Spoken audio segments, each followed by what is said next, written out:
Good morning, Dan and Amy. I think Mike Scott said that he saw trouble over the Des Plaines Bridge. He's got a Simon and Garfunkel song in the works over there. We are coming to you live from ServiceMaster DSI in Downers Grove, part of our Signature Bank business tour. And again, I can't thank ServiceMaster enough for providing the first proper welcome that we've received as we have done these live remotes. It's not donuts. It's not croissants. It is vodka and Bloody Mary mix. That's right. Kettle One, so they didn't, they weren't cheap on the vodka. And then this Missy's Mary's Bloody Mary. I find the day goes faster when you have a couple of Bloody Marys during the morning show. We'll see what Steve Moore's take on that is. We're pleased to be joined by Heritage Foundation Chief Economist Steve Moore. Steve, thanks for being with us. Appreciate it.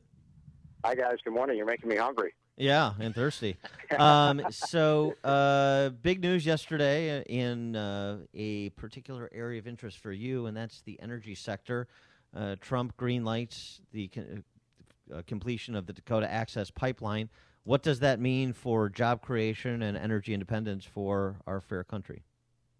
Well, pipelines are kind of a no-brainer. I mean, it's vital infrastructure we need in this country to safely transport the abundance of oil and gas we have, and it's something that should have been done 5, 6, 7 years ago. And by the way, we don't just need the Keystone XL pipeline. We need pipelines all over the country. We need to build a network of interstate pipelines, just like Eisenhower built the interstate highway system, because we are going to be the energy powerhouse of the world, and we need to be able to get the oil and gas from places like North Dakota and places like Texas and Oklahoma, not just all over the country, but all over the world. So it creates a lot of jobs. They're union jobs. They pay $60,000, $70,000, $80,000 a year. It will make America more energy independent. It's clean energy. And by the way, the safest way, as you guys know, to transport oil and gas is through pipelines, not on trains and trucks, despite what Warren Buffett may tell you. And people wouldn't even, we have so many pipelines running under Illinois, all the states, and people don't even know about that or even care to research. So why were they so adamant on this approval of this pipeline? Well, I think it's the left as opposed to any pipeline, and they'll make up any excuse to stop pipelines from being used, and not because they're so much against pipelines, but they're against oil and gas. They're against fossil fuels, so they think somehow we're going to change the temperature of the planet by not transporting our own gas safely. By the way, we estimate we have $25 trillion of oil and gas under federal lands. $25 trillion. Just think of the money the federal government could raise by drilling that oil, transporting it. We can export our natural gas to places like Europe and make Europe less dependent on Putin and Russia. Now, I know that Trump thinks Putin and Russia are just wonderful places and people, but I'm not so sure I agree with him on that.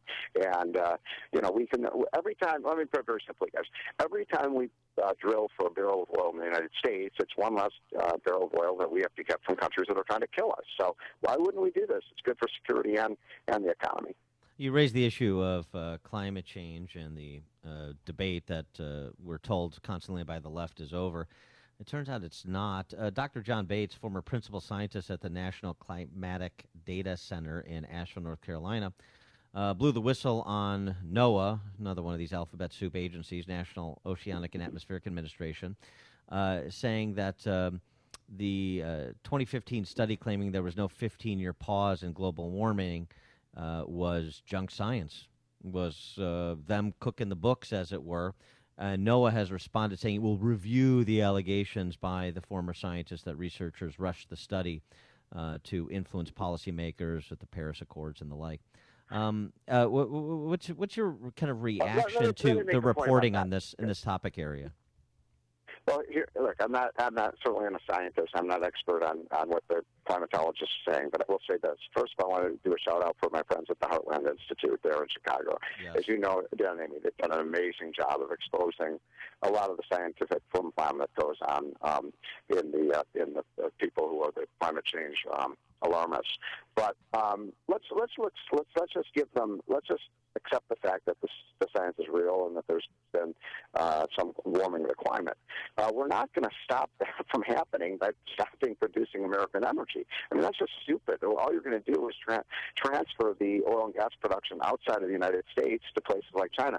There was an article in the Wall Street Journal about 3 or 4 weeks ago. China is building 100 new coal fire plants. So every time we shut down one, guys, China builds 10 of them. How is that going to reduce greenhouse gases? In fact, the more energy we produce, the less, we've actually reduced our greenhouse gases because we're producing way more natural gas. And guess what? Natural gas is a wonder fuel. It's not just abundant and cheap and made in America. It's a clean burning fuel that reduces all sorts of emissions. So that would be point number one. Point number two, okay, if we have a climate change crisis, the way to deal with it is through technology. If, carbon recapture programs and things like that can be done at 1/100th of the cost of shutting down energy. So why is the left always comes up with the most expensive and disruptive options of dealing with this? And the answer is because they want to deindustrialize America. There's a bigger agenda here. Hey, you mentioned earlier briefly in our last question and the answer portion about President Trump and Vladimir Putin and his comments that he made. Do you think he threw America and Americans under the bus when he was praising Putin? Yeah, I was really disgusted with that comment. And as you know, I'm a strong advocate of Donald Trump, and I will defend him when he's right, and I will criticize him when he is wrong. And he was dead wrong on what he said about somehow there's an immoral equivalence between what we do in the United States and what Russia has done is ridiculous. I mean, look, Putin is a murderer, he's a thug, he's a dictator, and we should never defend him. Now, look, there are times in history where we make alliances with thugs and murderers. We did that with Stalin during World War II. But to somehow to justify, an alliance with them by saying somehow, we've made all sorts of mistakes and we've killed people too, I was just disgusted by that comment. How important was the confirmation of Betsy DeVos, even if she's unable to block grant the entire budget of the Department of Education and shut it down, which would make her the greatest education secretary in history? Well, look, Betsy DeVos is a hero. She's someone who's put her money where her mouth is. She and her husband have spent tens of millions of dollars promoting real educational choice and giving real choices so they can go to Catholic schools or Jewish schools or Montessori schools. She's spent her whole lifetime trying to improve public education by giving people more choice. And she is not a stooge of the teachers' unions. And ladies and gentlemen, that is why she is being crucified, because she doesn't toe the union line. She cares about kids, not teachers' unions and union bosses, and the left will do anything they can to take her down. It's disgusting. When are Democrats going to start caring more about kids than they do about unions? I mean, that's the bottom line here. That's it. And he is Steve Moore with the Bottom Line, Chief Economist at the Heritage Foundation. Steve, thanks as always for joining us. Appreciate it. All right, guys. Have a great week. Talk to you next Wednesday. And, just a point on that, what Steve was saying. Remember the performance of Arnie Duncan, Chicago's very own, who is opining on Betsy DeVos, too. I mean, he's got some stones. $7 billion in those Race to the Top grants. Emma Brown, who writes the education beat for the Washington Post. No demonstrable improvement. $7 billion, largest grant program ever. No demonstrable improvement in college readiness, graduation rates, any of the measurements, any of the metrics for performance, in addition to the fraud that occurred within the Department of Education during the Obama years, during the Duncan tenure, on the incidence of students defaulting on college loans, having not paid a single dime with respect to their outstanding college loans. And Betsy DeVos is the real threat to public education at the pre-K through post-secondary level. Give me a break.